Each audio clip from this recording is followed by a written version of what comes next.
साहब से जाके मुलाकात की है। और वो मेलिंडा जो अमेरिका से जाना, लिबरल डेमोक्रेसी, फ्री मार्केट, ये वो बातें करनी, उन्होंने जाके योगी साहब से जनाब बड़ी गपशप मारी है। और उन्होंने कहा है जी कि यूपी जो है उसने डेवलपमेंट में बड़ा काम किया है और हम उनको और सपोर्ट करना चाहते हैं।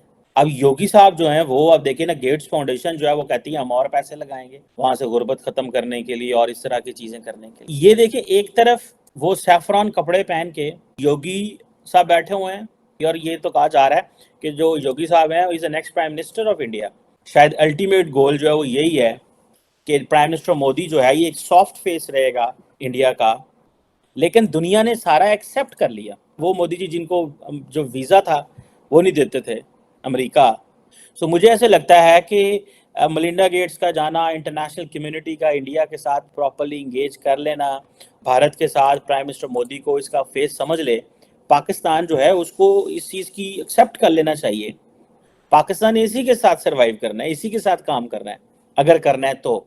मज़े की बात बताऊं मैं आपको, तो फॉरेन मिनिस्टर बिलावल भुट्टो साहब हैं। बिलावल भुट्टो साहब जो हैं वो इंडोनेशिया और सिंगापुर और इधर पहुंचे हुए हैं। अभी सुनने में आया कि वहाँ पे इंडोनेशिया के अंदर एक international conference on Afghan women education की। अनफॉर्चुनेटली पाकिस्तान जो है उसकी जो जो पहचान है वो अफगानिस्तान है कि अगर अफगानिस्तान अफगान खवातीन के ऊपर कॉन्फ्रेंस हो रही है बाली में, तो पाकिस्तान जो है वो हमें भी बुलाया गया, सारी बात है, क्योंकि हम उनको बड़ा होस्ट कर रहे हैं, सारा कुछ कर रहे हैं। बल्कि आज हमारे जो कॉमर्स के मिनिस्टर हैं उन्होंने एक बड़ी अजीब बात की। उन्होंने कहा कि ना ईरान में डॉलर जाता है ना अफगानिस्तान में डॉलर जाता है, लेकिन स्मगल होता है डॉलर यहाँ से, और फिर वो इसलिए हमारे डॉलर पे प्रेशर है। तो पता चला फिर कॉन्फ्लिक्ट जोन में होने के नुकसानात जो हैं वो कितने हैं। जिसे कहते हैं ना, ओवर सेलिब्रेशन हमने की हुई है अपनी जोग्राफिक पोजीशन की। इस जियो स्ट्रेटेजिक पोजीशन ने पाकिस्तान को तरक्की नहीं करने दी। तो आज इंडिया को इस चीज़ का फायदा है कि वो हमसे उस तरफ है। हमने कहाँ तरक्की करनी है, तरक्की तो इंडिया कर गया है। इस वक्त जो खबर मैं आपके सामने रख रही हूँ वो एक इंटरनेशनल न्यूज़ है। खबर ये है कि Indians are set to receive $100 billion in remittances this year, according to a World Bank report, the first time a single country has reached that number. The extensive Indian diaspora reached a special milestones this year. ये एक और record सामने आया। अब ये किस तरह हुआ? इंडियन ऐसे लोग कि जो दूसरे मुल्कों में रहते हैं, उन्होंने ये कमाल कर दिखाया कि उन्होंने अपने कंट्री में इतनी बड़ी अमाउंट रेमिटेंसेस के तौर पर भेजी है कि अब ये कहा जा रहा है कि पहली मर्तबा कोई कंट्री इस माइलस्टोन पर पहुंच जाए कि वो $100 बिलियन से ज्यादा रेमिटेंसेस जो है वो वसूल करेगा।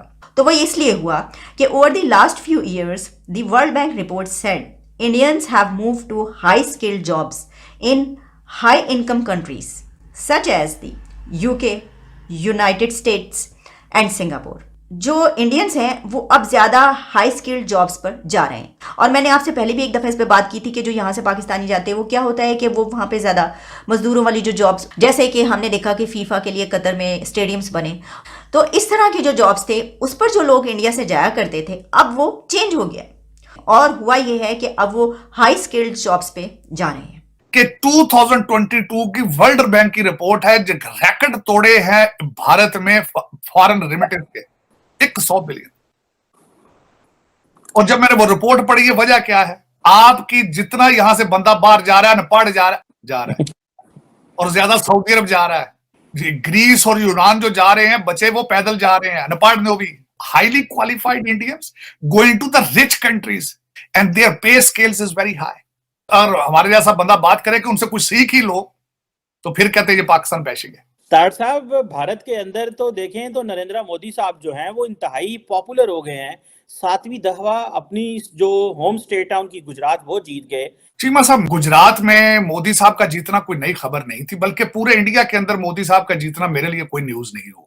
दूसरा, गुजरात के अंदर जिस तरीके से इस दफा फिर उन्होंने एक जिस तरह नारा लगाया कि देखो हमने मुसलमानों को कितना मारा था कि दोबारा हिल नहीं सकते। गुजरात में फिर दोबारा मजहब को यूज किया गया, मजहब कार्ड को यूज किया उन्होंने, और उसका रिजल्ट निकल आया कि वो जीत गए इलेक्शन। चीफ मिनिस्टर हैं, उन्होंने भी इसमें इसी कार्य खैर में हिस्सा डाला।